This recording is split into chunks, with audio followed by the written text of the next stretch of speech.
ഇന്ന് നാം ആഗമനകാലം 3-ാം ഞായറിൽ പ്രവേശിക്കുന്നു.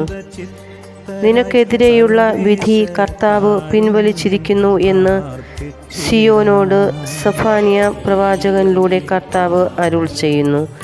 വിശുദ്ധ പൗലോസ് അപ്പോസ്തലൻ ഫിലിപ്പിയക്കാർക്ക് എഴുതിയ ലേഖനത്തിലൂടെ ആഹ്ലാദിച്ചാനന്ദിക്കുവാൻ ആവശ്യപ്പെടുന്നു.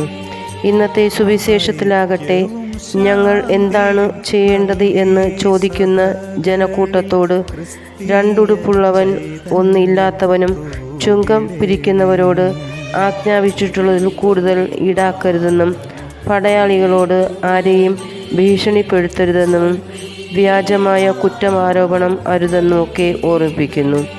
ദൈവത്തിൻ്റെ കുറ്റവും ദൈവത്തിൻ്റെ സ്നേഹവും ദൈവത്തിൻ്റെ വിശ്വാസവും ഒക്കെ നമ്മിലുള്ളപ്പോൾ ദൈവത്തിൻ്റെ മക്കൾ ഒരിക്കലും ആരെയും തെറ്റുകാരായോ തെറ്റു ചെയ്യുന്നവരായോ വിധിക്കപ്പെടുകയില്ല.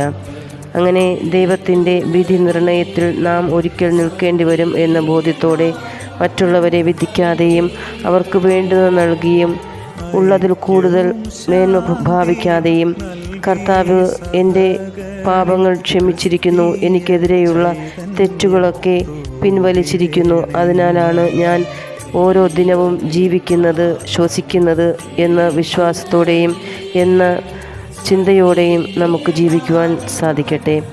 ദൈവം നമ്മെ സമർത്ഥമായി അനുഗ്രഹിക്കട്ടെ. ഏവർക്കും ഒരു നല്ല ദിനം ആശംസിക്കുന്നു.